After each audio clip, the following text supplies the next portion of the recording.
가끔 믿는 성도끼리 대화하지만은 혹 제자가 또는 벗들이 제게 물어볼 때 이런 질문을 받아요. 어떤 사람이 좋냐고. 물론 각자의 상황에 맞게 답은 달라요. 그런데 항상 제가 이런 사람이 좋다 할 경우에 하나 넣는 빠지지 않는 그 제목이 있다는 거죠. 저는 사실 책을 읽을 줄 아는 사람이 참 좋습니다. 저는 책을 사랑하는 사람들, 책을 볼 줄 알고 책을 아끼며 늘 머리맡에 하나님의 말씀과 함께 책을 읽으면서 작가의 사상과 그의 관점을 공유하면서 내 삶을 반추할 수 있는 이런 성도가 참 좋습니다. 이거 바꾸고 말하면 책을 읽기를 싫어하는 사람 볼 때마다 안타까움을 금할 길이 없다는 거죠. 이건 나이하고 상관이 없습니다. 그래서 가끔보다 그러면 두 번째 질문을 받는 거죠. 어떤 작가의 글을 많이 좋아하시냐 물어본다면 저는 망설이지 않고 말합니다. 저는 강요일 작가를 좋아합니다. 이 강요일 작가의 글 볼 때 저는 많은 감동을 받는데 그의 글 가운데서 여러분들 우리 다시 만날 때까지라는 에세이집이 있어요. 이 내용을 보시면은 제 마음에 지금 남아있는 글의 문구가 있습니다. 한창 작가로서 환영을 받고 같이 많은 그 강요일 작가에게 드디어 남편의 질병이 찾아옵니다. 급선 간경화했다는 거예요. 이래서 피를 토하면서 사망과 생명자를 왔다 갔다 하는 이런 위기 앞에서 병실 중환자실에서 남편을 바라볼 쓴 글이 바로 이런 내용들인데 너무도 남편이 두려운 거예요. 생명을 어느 순간에 빼앗길지 모르고 남편을 보낼 수밖에 없는, 이제 아이는 어리고 이제 여기서 혼자 와서 가정을 꾸려갈 수밖에 없는 이런 어려움 속에서 남편의 호흡을 귀로 재보기도 하고 만져보기도 하는 이런 여인의 두려움이 있었는데 어느 날 깊이 남편이 아파하고 잠든 상태에서 이 강일 작가가 기도하는 것입니다. 하나님 아버지여, 내가 두렵다고. 이 남편 이를 거둬가시면 이 젊은 내 나이에 이 아이를 간수하고 살아갈 때 내게 엄청난 고통이 온다고 눈물로 기도할 때 새벽 2시 반쯤에 기도 가운데 하나님께서 영을 여시어서 하나의 문장을 아버지가 들려줬다는 거지요. 그 문장을 작가는 말합니다. 12개의 황금 활자라고요. 12개의 황금 활자. 이것이 무슨 말이냐면 요한복음 14장 1절 말씀이었어요. 너희는 마음에 근심하지 말라. 기도 가운데 이 문장이 벽에 보였다는 거죠. 순간 작가는 기도를 멈춘 다음에 하나님께 감사했다고 그럽니다. 너희는 마음에 근심하지 말라. 요한복음 14장 1절 말씀이에요. 그래서 이 12개 말씀의 활자를 그는 황금 활자라 말합니다. 이걸 마음에 끌어안고 오랜 병투병에서 그가 용기를 얻은 사건을 그 글에 남기고 있다는 거지요. 여러분, 이 말씀 하나가 이 작가를 3년 동안의 모든 병투병에서 이게 힘을 줬다는 거예요. 여러분 어떻습니까? 너희는 마음에 근심하지 말라. 옛날도 있었고 지금도 있고 앞으로 있을 말씀이라는 거예요. 문제는 이 말씀을 내가 내게 향한 주의 음성을 듣고 있다면 이 말씀은 그냥 말씀이 아니고 내게 필요한 하나님의 음성이 아니겠습니까? 우리가 이 땅을 살아갈 때 어떤 말씀은 나를 살리는 거예요. 수많은 말씀이 있지만 어떤 말씀은 내가 평생 놓을 수 없을 만큼 내 삶 전체의 기반을 끌어가는 원동력의 말씀이 있다는 것이에요. 이건 우리를 말하죠. 나를 살린 말씀이라고요. 여러분은 하나님의 말씀이 참 많이 있고 두껍습니다. 이 모든 말씀 가운데서 나를 살린 말씀이 있는가? 내게 만약에 묻는다면 이 말씀을 통해서 내가 살았다고, 이 말씀을 내가 의지해서 그 깊고 어두웠던 우물과 절망 속에서 내가 부활했다는 말씀이 있다면 이 점은 복된 것이 아니겠습니까?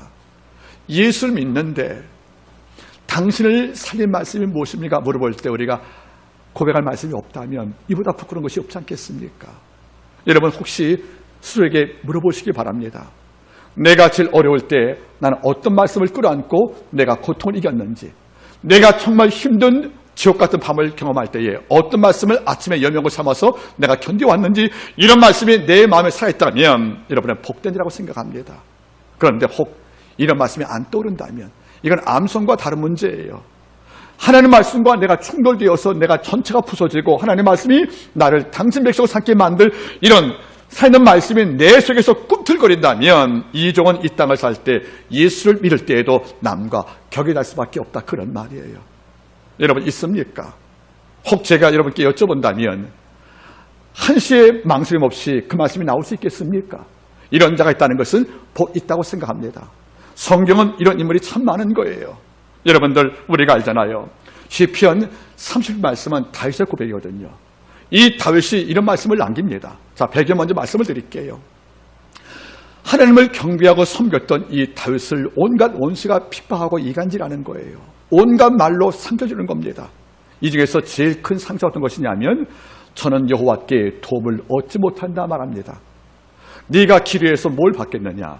네가 쭉 그렇게 산다면서 무엇이 나아졌냐고 내가 믿는 신앙과 하나님을 함께 여러분들 핍박을 할 때 이 다윗은 견딜 수가 없는 거예요. 네가 그렇게 주께 충성을 다했는데 무엇이 좋아졌냐는 거예요. 네가 하나님께 전부를 드리고 그를 아껴주어도 네 삶에 나보다 나? 이런 말로 말에 이 언어에 폭격을 당할 경우에 이 다윗은 삶 전체가 상처와 고통을 견딜 수가 없다는 거예요. 이런데 다윗은 시편 34절 말씀에 이를 남깁니다. 그 고통을 당할 때도 그는 이를 말하죠. 그러하여도 나는 주께 힘을 얻어 의지하고 말하기를 주는 여전히 나의 하나님이십니다. 여러분 잘 보세요. 모든 자가 말하는 겁니다. 선호야, 네가 예수 믿는데 네가 뭘 바뀌었어? 난 진짜 맞아 하고 핍박을 당하는 거예요. 현수가 하나님이 너에게 전부라며 왜 이거밖에 안 돼?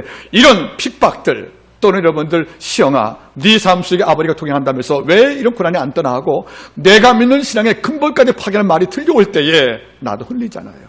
나도 의심하잖아요. 나도 어렵지 않겠습니까? 나도 그런 마음 들는데 이런 말이 들려올 때 내가 믿어하던 신앙이 한순간에 흔들리지 않겠습니까? 이런데 다윗이 말하는 겁니다. 시편 30편 4절 말씀이에요. 그러하여도 너희가 그리 말하지만 나는 그래도 나는 주께 의지하고 말하기를 주는 나의 하나님이라고 말한나이다. 그는 뭡니까 여러분들? 그래도 내 하나님이시라는 거예요. 내가 복을 받고 받지 못한 것 상관이 없이 네가 볼 때 하나님께 은총을 받지 못할 만큼 내 모습이 초라해 보일지 몰라도 그의 마음속에는 살아있는 게 있다는 것이 뭡니까? 그러하여도 나는 주께 의지하여 말하기를 주는 여전히 내 하나님이라고 고백했다는 것이 바로 다윗의 황금 언어가 아니겠습니까? 여러분 일이 안 풀려요. 권고해요. 남들이 하나님 계신 거 맞아? 아버지가 너한테 복 다는 말이 진실 맞아? 네가 믿는 신앙이 혹시 맞는 거야? 이렇게 해서 내 전부를 흔들어도 우리는 말하는 거죠. 그러하여도 나는 주께 의지하고 말하기를 주는 원문은 나오죠. 여전히 나의 하나님이시라고. 이 고백이 다윗을 흔들 수가 없다는 것이 아니겠습니까? 이것만 있는 것이 아니지요. 욥을 좀 바라보세요. 23장 10절 말씀 아니겠습니까? 한순간에 욥이 무슨 잘못이 있다고 10 자녀가 이 세상을 떠난 거예요. 여러분들 있던 양 7천, 약대 3천, 당나귀 500결이, 소 500결이 이런 동방제일의 엄청난 부가 한순간에 여러분들 흔적도 안 남고 다 사져버린 거예요. 몸에 악청이 와서 기와로 몸을 긁은 만큼 냄새가 날 만큼 몸도 잃어버린 자예요. 아내까지 당신을 조주하는 거죠. 다 잃어버렸어요. 여러분들. 모든 걸 다 잃었단 말이에요. 여러분들. 이런데 친구 넷이 와서 앞에 3명 뒤에 엘리가 또 오니까 엘리바 소발 빌다시 와서 욥한테 엄청난 충고하면서 고통의 상을 더 있다는 거 아니겠습니까? 이렇게 어려움 당할 때 욥은 23절 10절 말씀에서 황금을 남기지요. 나의 가는 길을 오직 그가 아시나니 그가 나를 단련하실 후에는 내가 정금같이 나올 거라고요. 지금은 내가 아버지 앞에서 금이 되기 위해서 연단받는 과정이라는 거예요. 그래서 뭐 느꼈습니까? 나의 가는 길을 하나님이 아시기 때문에 지금은 길이 안 보일지 몰라도 나는 결코 길 잃은 자가 아니라고. 이렇게 어렵다하지만은 아버지가 나를 당신 손으로 만드신 다음에 내가 다시 재기할 때는 눈 빛나는 황금이 될 거라는 말씀 아니겠습니까? 이런 고백 때문에 악한 마귀는 욥을 절대로 넘어지 못하는 것이 아니겠냐는 거예요.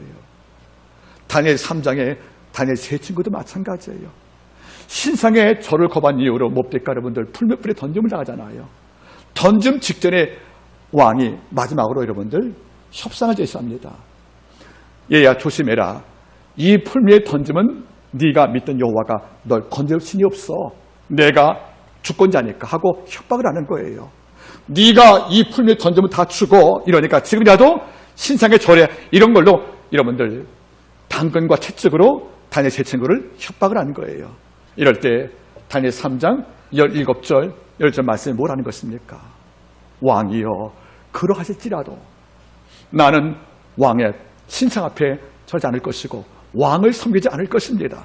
설사 하나님께서 나를 건지지 못할지라도 그리하실지라도 나는 하나님 앞에서 신상을 다하는 죄를 범치 않겠다 고백하잖아요. 그 신앙이 뭐라는 것입니까? 하나님이 설사 이 품에서 나를 건지지 않아도 내가 죽음이 두려워서 당신이 기뻐하는 신상에 절하는 우상을 겸하지 않겠다는 것이 바로 그 친구의 고백 아니겠습니까? 이런 고백은 그 인생과 신앙을 지키고 붙들고 강화시키는 아버지의 말씀이 나중에 나는 것이에요. 이런 말씀이 내 속에 없다면 우리는 참 부끄러운 자입니다. 여러분들은 나를 살린 말씀, 내가 일평생 놓을 수 없을 만한 내 삶 전부를 밑둥을 붙잡고 내 삶을 살리는 말씀이 있다면 이런 적은 복된 것이 아니겠습니까? 여러분은 어떤 말씀이 그 말씀인지 제가 매우 궁금합니다. 오늘 사도 바울의 고백이에요. 우리는 나이스 욥을 들어봤습니다. 욥의 고백들, 제 친구의 고백 들었지만은 나의 예수 먹은 이 바울이 옥에 있다는 거지요.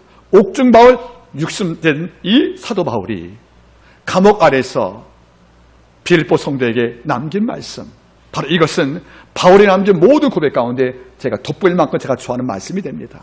나의 간절한 기대와 소망을 따라 아무 일이든지 부끄럽지 아니하고 오직 전과 같이 이제도 온전히 담대하여 내가 살든지 죽든지 내 마음에서 그리스도가 존귀되게 하려 하나니 이런 내가 사는 것이 그리스도니 주는 것도 유익함이라고 고백을 하잖아요. 바울이 남긴 이 고백, 옥중 고백은 제 목회 철학이 되었던 것이고요. 지금도 이 말씀 묵상할 때마다 제 심장은 뛴다는 거지요. 여러분, 바울이 남긴 이 문장, 이 고백은 바울을 살린 말씀이에요. 스스로가 이 말씀과 약속을 한 거예요. 이런 고백을 할 뿐더러 이 고백과 약속을 해서 이 고백을 지키기 위해서 바울은 32살 때 예수 만나 34년 충성 다하여 66세의 로마의 오시탄 광장에 순교할 때까지 34년간 이 말씀을 끌어안고 자기를 지켜왔으며 이 말씀으로 나를 지켜왔다, 그런 말입니다. 바울이 남긴 황금 언어, 황금 고백, 이걸 들으시면서 저는 묻는 거지요. 바울의 고백을 듣고 나서 이제 나는 어떤 고백을 말할 차례인가, 이걸 남기시기를 먼저 부탁을 드리겠습니다. 먼저 바울의 고백을 함께 나눠보겠습니다. 빌립보서 1장 20절 말씀. 나의 간절한 기대와 소망을 따라 아무 일이든지 부끄럽지 아니하고. 이런 문장을 잘 보세요. 첫 번째 문장이 뭐지요? 나의 간절한 기대와 소망을 따라. 즉 간절한 기대와 소망이 나한테 이런 결심을 해주었다는 거예요. 여러분, 여기서 간절한 말이 무슨 말이에요, 여러분들? 이 헬라 어문이 참 재밌어요. 아포카라도케라는 말 뜻은 뭐죠? 내 마음을 불태운다는 거예요. 내 마음을 뜨겁게 할 만한 간절한 소망과 기대가 있었다는 거예요. 여러분 잘 보겠습니까? 이 바울도 우리와 똑같은 심장을 갖고 살았어요. 이런데 바울의 심장 속에 늘 불타오르는 하나의 소망이 있는 거예요. 이것을 여러분들 카라도케란 말이거든요. 이 말을 의역해 주십니다. 내가 아침에 잠을 깨도 밤을 잠을 잘 때에도 내 눈과 귀는 잠길지 몰라도 내 심장은 항상 타오르는 불길이 있다는 거예요. 여러분, 우리가 잘 때 눈 감잖아요. 우리가 입을 다물잖아요. 잘 때 귀에 아무것도 안 들지 않습니까? 이런데 내가 누울 때 눈과 귀와 입은 잠기어서 죽은 듯 있어도 내 심장에 타오르는 불길이 있다는 거죠. 그게 뭐죠? 나의 간절한 기대와 소망이 있다는 거예요. 여러분 어때요? 우리 심장 속에 어떤 단어만 떠오르는 심장이 뛰어요. 무엇만 생각을 하면 내 심장이 막 움직여 약동을 하는 거예요. 여러분, 죽은 심장은 약동이 없잖아요. 여러분들, 누구는 뭡니까? 여러분들, 거룩 그러면 심장이 뛰는 거예요. 그래, 저게 내 소망이라고. 누구는 예배 그러면 마음이 심장이 뛰는 거예요. 누구는 죄 그러면 심장이 뛰어요. 그리고 누구는 찬양 그러면 그 단어에 심장이 뛰는 거예요. 여러분 잊지 마세요. 산자는 어떤 단어와 어떤 것을 볼 때 심장이 뛰는 거죠. 이게 불타는 거란 말이에요. 이걸 말씀하는 거예요. 바울은 나 예수 먹었지만은 나의 간절한 기대와 소망이 늘 마음에 꿈틀거린 거란 말이에요. 여러분 어떻습니까? 무엇을 볼 때, 무엇을 들으면 내 심장이 뜁니까, 여러분들? 이른바 아포카라도키야. 내 귀와 내 심장은 무엇을 만질 때, 무엇을 볼 때, 그리고 무엇을 생각할 때 내 심장이 뜁니까? 이게 없다면 여러분들 불행하지 않겠습니까? 여러분들, 파우스트 박사는 나이 먹을 때 늙어가고 지식에 못 이루니까 그런 꿈이 하나가 있는 거예요. 내가 젊어지어서 이 땅 모든 지식을 다 알고 싶다고요. 그러니까 파우스트 박사는 뭡니까, 여러분들? 내가 모르는 지식이라는 것이 있는 것을 용납이 안 되는 거죠. 이 땅 모든 지식을 다 아는 것이 그의 심장을 뛰겠다는 거예요. 여러분 어때요? 다윗은 전쟁을 뛰어서 복을 입었지만은 아버지의 짐을 짓고 싶었다는 거죠. 그 소원이 안 되니까 아들 솔로몬에게 그 위임을 임하지 않습니까? 여러분들 갈렙은 뭡니까? 여호와를 기쁘시게 하는 것, 이 모세를 하나님을 노래하는 것들, 이런 많은 것에 내 심장이 뛰었다는 것이에요. 여러분 믿는 성들은 뭘 들을 때 심장이 뜁니까? 우리 마음속에 나의 간절한 기대 소망이 있어서 이걸로 내 심장이 뛰고 내 마음이 기쁜 이런 역사가 마음에 살아있다면 여러분 정말로 복된 것이 아니겠습니까? 자, 여러분 한번 여쭤보지요. 여러분은 성경 말씀을 읽을 때 또는 혼자 묵상할 때 어떤 것을 생각하면 심장이 막 격도하고 열이 오릅니까, 여러분들? 그게 없습니까? 안타까운 일하는 거지요. 여러분들, 과거에 제가 한번 이야기했습니다. 내 버테 목사님의 딸은 지금 이제 시집을 갔는데 아이를 둘 낳았더라고요. 그 아이 어릴 때 제가 알아요. 그 아이 어릴 때는 너무도 먼 곳을 밝히다 보니까 자다가도 라면 이야기하면 잠 깨는 겁니다. 분명히 잠들었어요. 그래서 제가 이제 그 친구하고 이제 공부하면서 새벽 1시 공부하다가 야, 우리 배가 좀 출출하지? 라면 끓여 먹자. 그러면 걔는 파도 잠을 깨요. 아빠 자주 이런단 말이에요. 그 어린 것이. 걔 귀를 끼우고 심장을 뛰게 한 것은 라면 투자예요. 여러분, 우리는 뭡니까, 여러분들? 동전 소리에 심장이 뜁니까? 아니면 말씀을 읽을 때 이 말씀이 내 귀에 들릴 때 심장이 뜁니까? 내가 주께 찬양을 드리면서 어떤 가사가 내 마음에 심장을 뛰게 합니까? 우리가 떡을 먹고 배부른 것이 아니고 예수의 표력 때문에 심장이 뛴다면 이 점은 복된 것이 아니겠습니까? 여러분 어떻습니까? 나의 심장에 남아있는 간절한 기대와 소망이 무엇인가 한번 여러분들 돌아보시기를 부탁을 드리겠습니다. 이런데 바울은 답이 나온 거죠. 나의 간절한 기대와 소망을 따라서 내 심장을 뛰게 하겠다는 거죠. 따라할까요? 아무 일이든지 부끄럽지 아니하며. 그게 바울의 심장을 뛰게 만든 거예요. 부끄럽다는 말을 너무도 심장이 뛴 거예요. 나는 부끄러우면 안 돼. 내가 도덕과 양심과 진리에서 내가 부끄러우면 안 돼. 즉 다시 말하면 이 바울은 부끄러울까 봐 두려워했다는 거예요. 그리고 부끄럽지 않기 위해서 자기 삶을 채찍을 하고 날 돌아본 것이 아니겠습니까? 여러분 어때요? 어떻게 보면 바울의 심장을 뛰게 한 내용이 너무도 소박한 거예요. 우리 같으면 거대한 총, 죽은 자 살리는 부활의 권능들, 이것 때문에 마음이 뛸 것만 같은데 바울은 달리만 하는 거죠. 내 간절한 기대 소망이 뭔지 아느냐? 아무 일이든지, 하나님의 일이든 세상 일이든, 교회 아니든 교회 밖이든 간에 내가 부끄럽지 않은 것을 말하는 것이에요. 여러분들 부끄러움만 알아도 존경을 받습니다. 부끄러움을 모르기 때문에 부끄러운 것이 아니겠습니까? 저는 목회자입니다. 교회 장로 권사가 있습니다. 집사님이 계십니다. 이런 많은 분들이 만약에 이 땅을 살 때 하나님께 드려야 할 직분에 맞는 영성이 있잖아요. 교회 중직자면 중직에 맞는 영적인 의무가 있고 거기에 맞는 규모가 있다는 거지요. 이걸 다 하지 못할 때 내가 부끄러워 이런 마음을 갖는 것이 정말 여러분들 행복한 것이 아니겠습니까? 이런데 보통 우리가 뭡니까? 염치가 없다는 사람 있잖아요. 염치가 뭐죠? 부끄러움을 모른다는 거잖아요. 염치가 말이 뭐예요? 부끄럽다는 것이거든요. 염치가 없다는 말은 부끄러움을 모른다는 거잖아요, 여러분들. 옛 어른들은 말한 거예요. 짐승과 사람 사이의 차이점은 수치를 아는가 모르는가 있다는 거예요. 수치. 여러분 잘 보세요. 우리가 귀해졌으면 부끄러운 것은 맞다는 거죠. 우리가 기울였으면 부끄러운 것이 맞다는 거예요. 이런 것이 남에게 보여져서 영광 가려울까 봐 바울은 말하는 거죠. 내가 어떨 하든 간에 나는 부끄럽지 않기를 소망했다는 것이 아니겠습니까? 부끄러울까 봐 두려워했던 것이고 부끄러워지면 못 견딜 것이 바로 바울의 심장이란 말 아니겠습니까? 사울왕이 왜 버림받은 거예요? 부끄러움 모르는 거예요.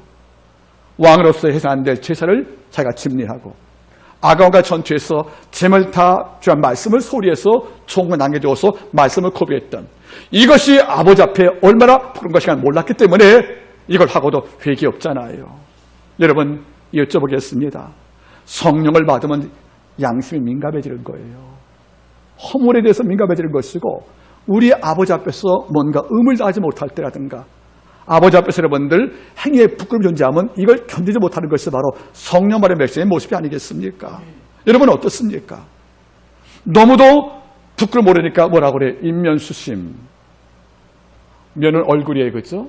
인면, 얼굴은 사람인데 수심, 마음은 짐승과 같다는 것이 아니겠어요? 이런 사람이 너무도 이 땅에 많다는 거예요. 여러분 성도라면 부끄러움에 대해서 민감해야 됩니다. 이것이 과연 하나님 앞에서 어떤 모습일까? 여러분 왜 다윗이 사울을 안 죽였습니까? 사울은 내게 뭘 던졌는데요? 창을 던졌어요. 날 죽이려고. 이런데 창을 던진 사울 왕을 이 다윗이 왜 안 죽입니까? 여러분들 이유가 있는 거예요. 하나님께서 세운 종이 밀어 악을 행했지만 아버지가 심판을 집행할 때까지 내가 주 앞서 그걸 죽이는 것이 하나님을 앞서갈까 봐 그는 뭡니까? 하나님의 공에 맡겨서 이걸 기도하고 지켜본 것이 아니겠어요? 그래서 하나님 말이 뭡니까? 내가 사울을 죽였다면 너에게 창을 던진 왕이니까 네가 복사를 죽였다는 말을 듣기 싫었다는 거예요. 그가 핍박하니까 기분 나빠서 죽였다는 말을 듣기 싫은 거죠. 이게 뭡니까? 영적인 부끄러움을 알겠다는 것이 아니겠습니까? 부끄러움을 알면 행동에 절제가 있고요. 우리가 부끄러움을 알면 살아갈 때 여러분들 삶의 통제가 가능하다는 거예요. 일단 바라보세요 여러분들. 근래 미투운동 바라보세요. 뭘 말하는 것입니까? 그 삶이 부끄러움과 얼마나 연관된 것을 모르고 살기 때문에 권력을 여러분들 우리가 흔히 말해도 가불지한 것이 아니겠냐 그런 말이에요. 여러분 여쭤보겠습니다. 부끄러움을 알아야 됩니다. 부끄러움의 시간을 피워야 됩니다.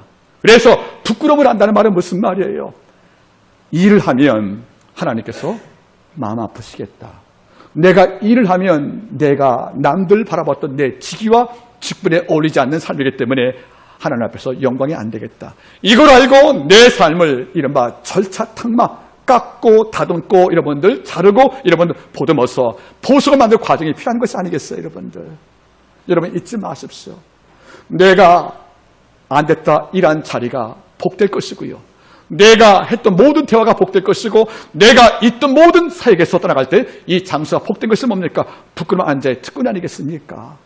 여러분들 아무 일이든지 부끄럽지 아니하며 소박한 윤리일지 몰라도 이것이 다윗의 신장을 띠게 한 것이 아니겠습니까? 자, 이어서 바라보시기 바라겠습니까? 20절 나의 간절한 기대와 소망을 따라 아무 일이든지 부끄럽지 아니하고 오직 전과 같이 이제도 온전히 담대하여 살든지 죽든지 내 몸에서 그리스도가 존귀되게 하려 하나니. 오직 전과 같이 이제도. 바울은 전과 이제가 같다는 거예요. 과거와 지금이 같다는 거예요. 즉 전엔 좋았지만 지금 나빠지다든지 전에 나빠다 좋아졌다는 이런 영적 변덕이 오는 것이 아니고 오직 전과 같이 이제도란 말은 무슨 말이겠습니까? 한결같은 소망이 마음에 있다는 거죠. 내가 이 땅을 살아갈 때 과거도 그랬고 지금도 그랬다는 것이 아니겠어요? 어떤 것입니까 여러분들? 담대한 마음을 갖고 나서 내 몸에서 즉 내 삶 전부에서 예수 그리스도께서 나 때문에 존귀한 영광을 받는 것을 바울은 전과 지금도 같은 마음으로 품고 있다는 것이 아니겠어요?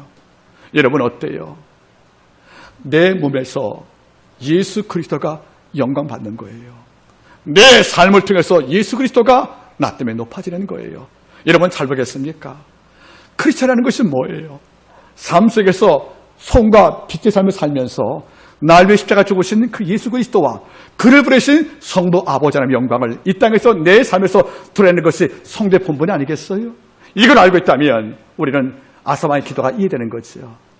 역기하 14장을 볼 때 구수군대가 쳐들어왔어요. 보병이 100만이에요. 병거가 300승이에요.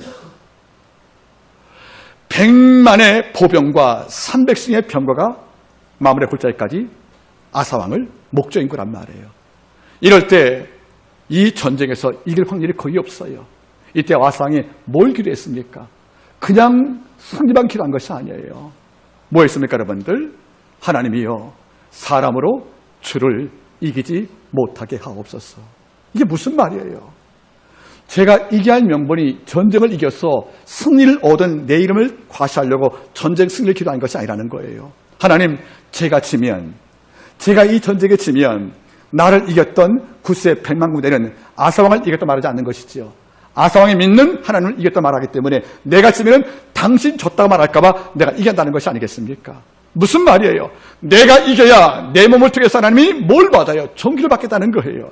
내가 지면 나 때문에 하나님의 이름이 추락되는 것이 아니겠습니까? 여러분, 우리 알잖아요. 오시아 작가, 우리 알죠, 여러분들?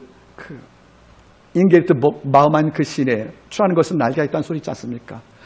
추락하는 것은 날개가 있다는 거죠. 그 원래 작품이 노래는 끝났다는 그 시에 나오는 글인데, 신이 우리에게 날개 주었는데 이 날개를 간수 못하여 날개가 비에 젖어 무거워지면 새는 추락한다. 추락하는 모든 것은 다 날개가 있다는 거예요. 이것이 바로 그 시의 원작입니다, 여러분들. 그 마음한 그 여성 작가가 이걸 말할 때 하는 말이 뭐죠? 신이한테 뭘 줬다는 것입니까? 날개를 줬다는 거예요. 여러분, 쥐는 추락하지 않아요. 쥐가 날개가 없으니까 떨 리가 없다는 거죠. 그런데 우리는 날개를 받은 자란 말이에요. 이 날개를 우리가 움직이지 않아서 놔주다가 이것이 얼고 비에 젖으면 날자가 뭡니까? 추락한다는 것이 아니겠어요? 그래서 추락한 것은 날개가 있단 말이 그 시인 여자가 한 말이에요, 여러분들. 오늘날 많은 성도 바라보겠습니까? 하나님이 날개 주었잖아요. 하늘 비상할 소망 주었잖아요, 여러분들. 이걸 관리 못해서 우리가 영적 날개를 접는 경우에 우리는 추락한다는 것이 아니겠습니까? 추락하는 새와 다를 게 없다는 거 아니겠어요? 여러분 돌아보세요. 지금도 하나님께서는 우리의 삶 촘촘히 박힌 우리의 도덕을 보시면서 아버지가 영광을 기대하시는 거예요. 이런데 우리는 이런데 별로 관심이 없어요. 시장에서 물건 사다가 싸워요. 내 직분이 교회 중짜인지 모르고 싸우는 거예요. 우리는 밖을 나가면 여러분들 성도의 향기보다는 세상 밑에 성도와 다름이 없이 똑같은 언어와 똑같은 생각을 해야 한단 말이에요. 이러니까 뭡니까, 여러분들? 마치 루터가 말한 대로 의복은 수사여 영혼은 악마같이 한다는 거예요, 여러분들. 여러분 잊지 마세요. 바울은 이것을 안 거예요. 내가 내 몸을 통해서 예수가 존귀되는 것을 대해서 일평생 마음에 소망을 둔 거란 말이에요. 이것만 생각할 때 심장이 뛰는 거예요. 내가 용서했어요. 내가 참았어요. 마음이 불타는 거죠.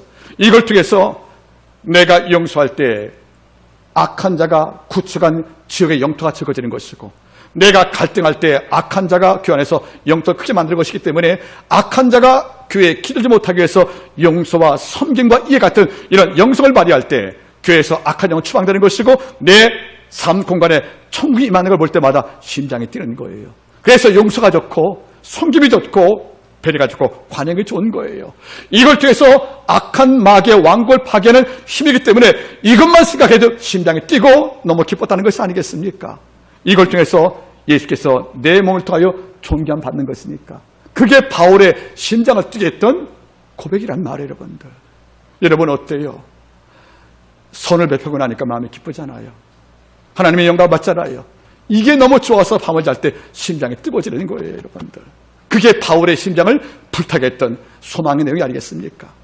아무 일이든지 부끄럽지 아니하고 오직 전과 같이 이제도 온전히 담대하여 살든지 죽든지 내 몸에서 예수 그리스도가 높아지면 좋겠다. 이것만 생각해도 심장이 뛰는 거예요. 여러분 어때요? 오늘 예배 중간에 여러분들 우리가 교도문 낭독했잖아요. 그렇죠? 산상수훈의 800을 낭독했죠, 여러분들. 심령의 가난 자가 되면 얼마나 좋을까? 내일 새벽에 이걸 기도해야지. 심장이 뛰는 겁니다. 내일 새벽을 나가서 기도할 때 아버지가 어떤 말씀을 줄까? 그게 내 심장을 뛰게 만드는 거예요. 여러분, 내 심장이 다른 걸로 요도하는 게 아니고 격도하는 것이 아니란 말이에요. 그래, 내일 가서 의에 지르고 목마른 자가 돼봐야겠다. 이걸 기도할 때 내 심장이 뛰는 겁니다. 이걸 통하여 하나님께서 영광 받으시니까 적어도 이런 것들이 내 심장을 작동을 시켜야 이런 성도가 아버지 앞에 진짜가 아니겠습니까? 근데 우리는 하나님이여 가난한 심령을 주십시오. 애통하는 심장을 주십시오. 오대한 마음을 주십시오. 청결한 마음을 주십시오. 의를 삼하는 마음을 주십시오. 이런 기도가 우리 기도가 내 삭제된 지가 얼마나 많아요. 이런 기도가 내 기도의 목록에서 입어 지어지가 얼마나 많습니까? 이것만 생각해도 심장이 뛰는데 이것만 생각해도 마음이 기쁘지 않습니까? 왜? 그리 살 때에 마태복음 16절 말씀은 하늘에 계신 너희 아버지가 영광을 받으시거든요. 우리가 이 땅에서 왜 도덕과 선을 쌓은 것입니까? 이것이 내 몸 가운데서 아버지가 존귀히 되는 통로이기 때문에 그러는 것이 아니겠어요? 여러분 어떻습니까? 지금 내 심장을 뛰게 만드는 게 어떤 것이에요? 여러분들 아무 일이든지 부끄럽지 말게 도와주십시오. 이 기도할 때 심장이 뛰는 겁니다. 내 몸에서 예수가 존귀받길 소망한다. 이렇게 기도할 때 내 전 세포가 춤을 추는 것이 아니겠어요? 그런 기도 아무나 합니까, 여러분들? 전 지금도 그래요. 그 사람의 기도를 들어보면 우리가 잠부로 평가할 수 없겠지만 대충 영의 수준을 알 수 있답니다.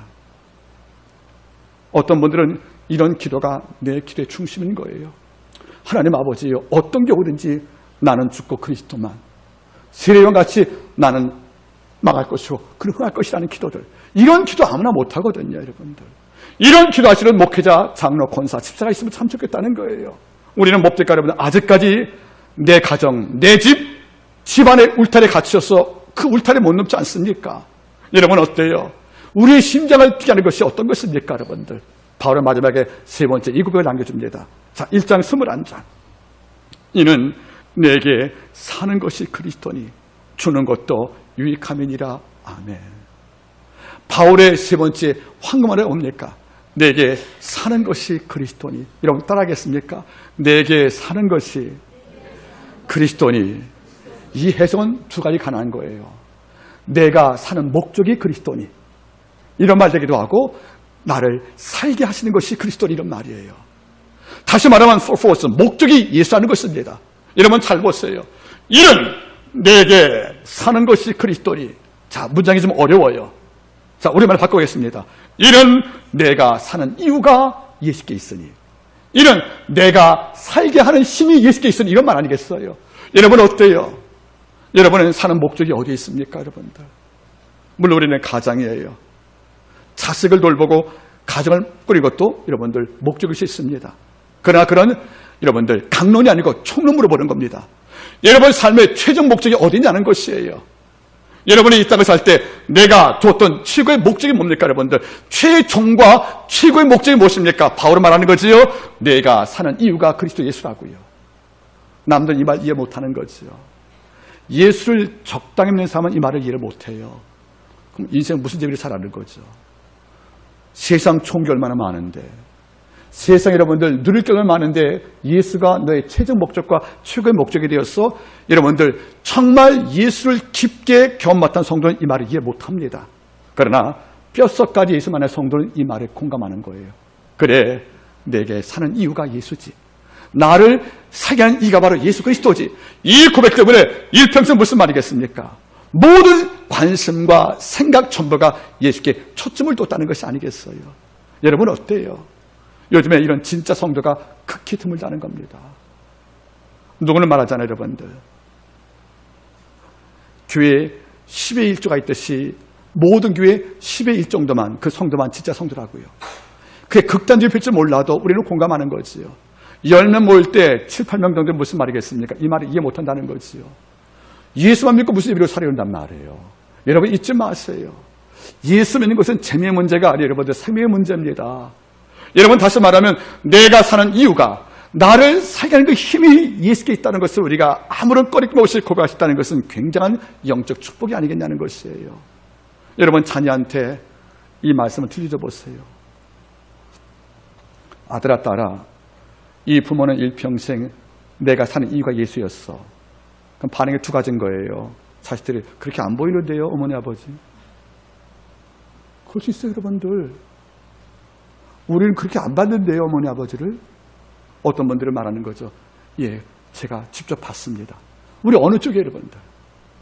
우리가 나에게도, 우리가 주님께도, 또는 내 가족한테도 내가 사는 것이 그리스도니, 이 말을 했을 경우에 이 말이 옳다 공감을 준다면 여러분 잘 믿으시는 것입니다. 여러분 어때요? 황금 언어는 황금으로 쓴 글이 아니에요. 내 안에 일평생 포기할 수 없는 맛이 바로 황금 언어가 아니겠습니까? 한 작가는 너는 마음에 근심하지 말라, 이 말로 그 병의 고통을 견뎠다는 거 아니겠습니까? 여러분은 나를 살릴 맛이 무엇이고 내 심장을 뛰게 할 맛이 무엇인가 한번 여러분들 물어볼 필요가 있지 않겠습니까? 여러분 여쭤보겠습니다. 옛날 곽선희 목사님께서 하신 말씀을 제가 인용을 합니다. 그분 젊을 때는 대단했습니다, 말씀이. 지금은 연세 많으시어서 전같이 그런 빛남은 없지만은 그때 그분이 이런 말씀을 한 걸 제가 기억을 합니다. 대신방 때 목사님께서 성도한테 힘을 받았다는 거예요. 그분이 아마 장로님 가정이었던가 봐요, 여러분들. 아마 오래 믿었던가 봐요. 그래서 잘 보이려고 말했대요. 자기 손주한테. 얘 누구야? 우리 할아버지 할머니가 제일 좋아하는 책 좀 가져올래? 이랬다는 거죠. 우리 다 뭘 알고 있는 거예요? 성경으로 걔가 갖고 온 것은 홈쇼핑 가이드 책. 홈쇼핑 가이드 책.